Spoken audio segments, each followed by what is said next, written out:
Welcome to Tea Talk with Tanya. Today we have 4 special guests who were all survivors during the Holocaust. It is such a pleasure to have them all with us today, and we're very, very excited to hear all of their stories. Hello. Good afternoon, Claudia. How are you? Good, thank you for having me. Of course, thank you for coming. How are you today? I'm good, thanks. Good. Tell us a little bit about yourself.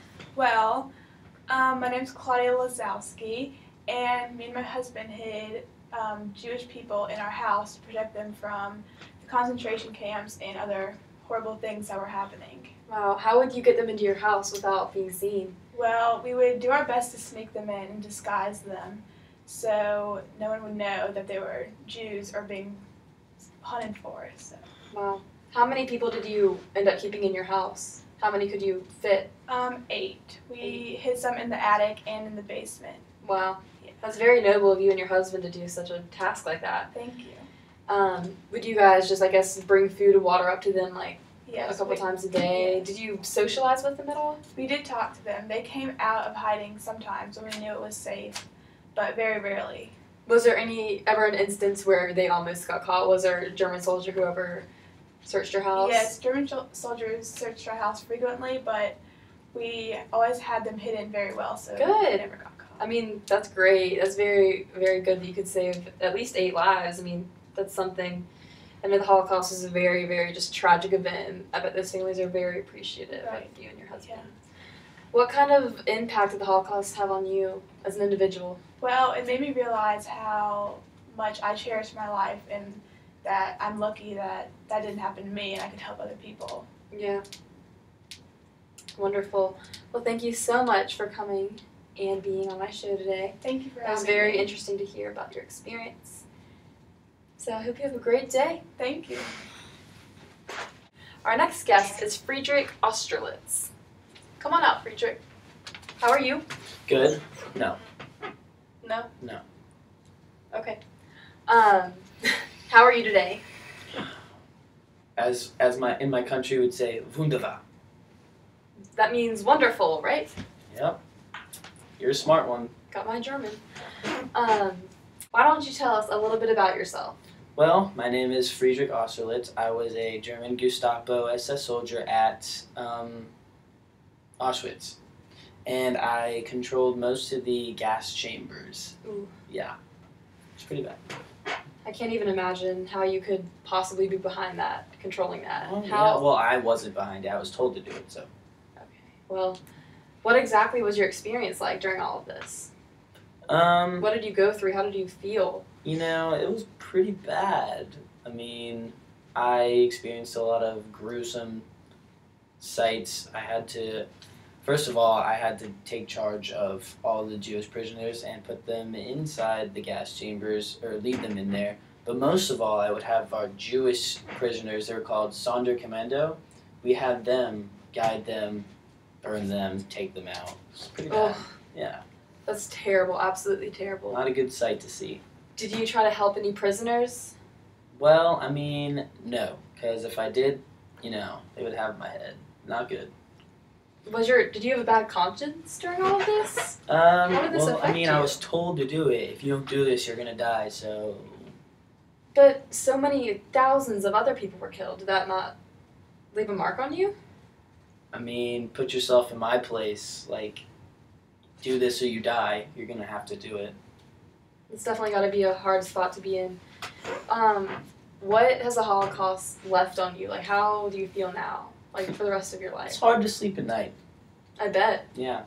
It's pretty bad. Do you have nightmares or anything that just Oh, yeah. stops Just you? kidding. No, I don't. No? No, not that bad.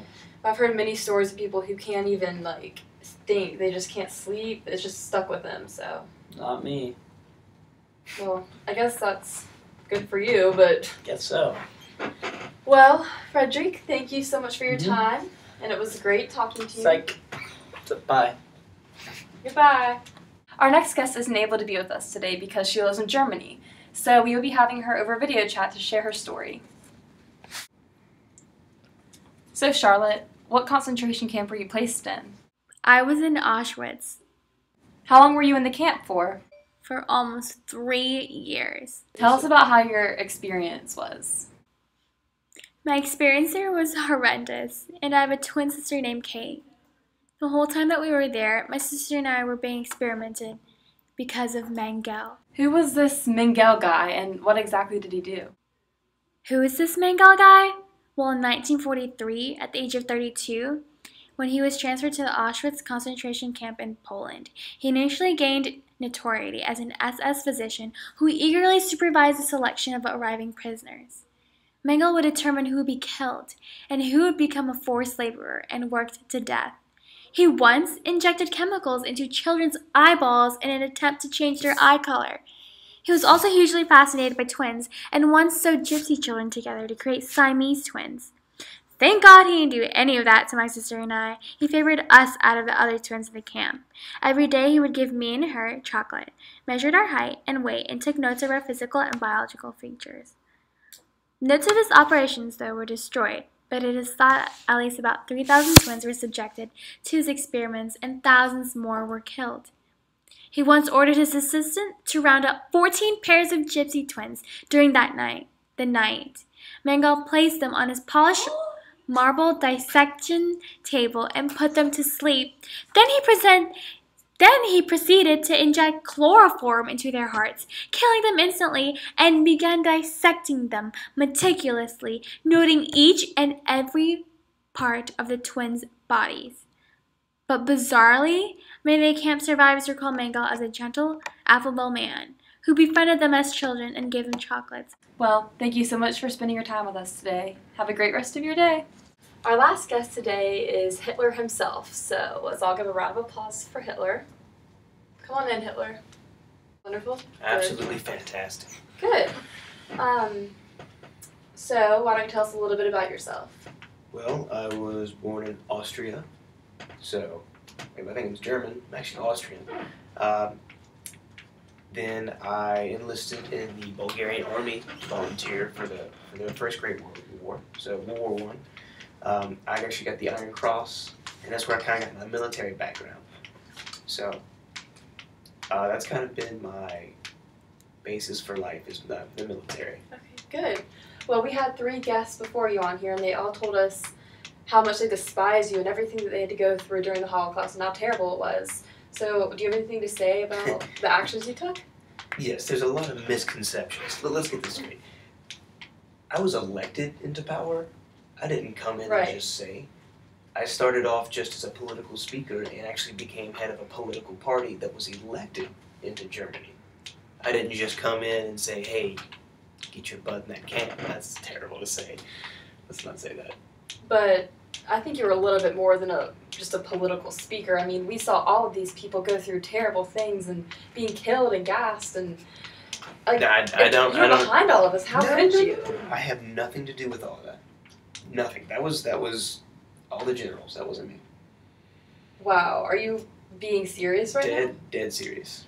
There is no proof that I did. Well, I've actually been to the Holocaust Museum. I've seen documentaries. We learned about it in my English class. You're listening to opinionated experiences. There's books. Was I ever? Is there any account that said I was personally at a concentration camp? Well, there's gotta be. No, there's absolutely. I would never visit them because I didn't know they exist. I never gave the order to have that. Sure, I didn't like the Jews, but I didn't say let's kill all of them. Well, then. What did you say? If you didn't say to go, just I perform wasn't told genocide. about it. I wasn't told about it. You weren't. Were you aware that all of this was happening? I was in the dark. All dark. of the killing. I was in the dark on that one. Okay, Hitler. Well, it was a pleasure talking to you today. Absolutely. And the door is right there. You sure? Yeah, you can get out. Fine. I mean, wouldn't have this. You're a terrible person. Have a great day. I didn't do. I don't want to.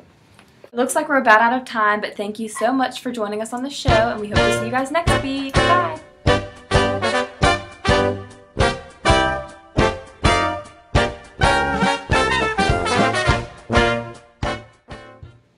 Go. Yeah. Good. Okay. So, when were you born?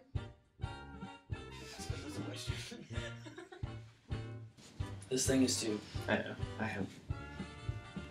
larger arms. I'm good. Thank you for allowing me to show you my story. I don't know. I forgot.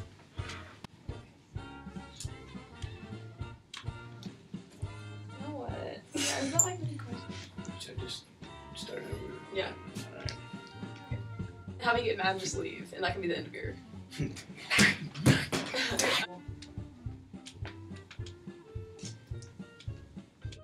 Okay. That was pretty good though. Okay.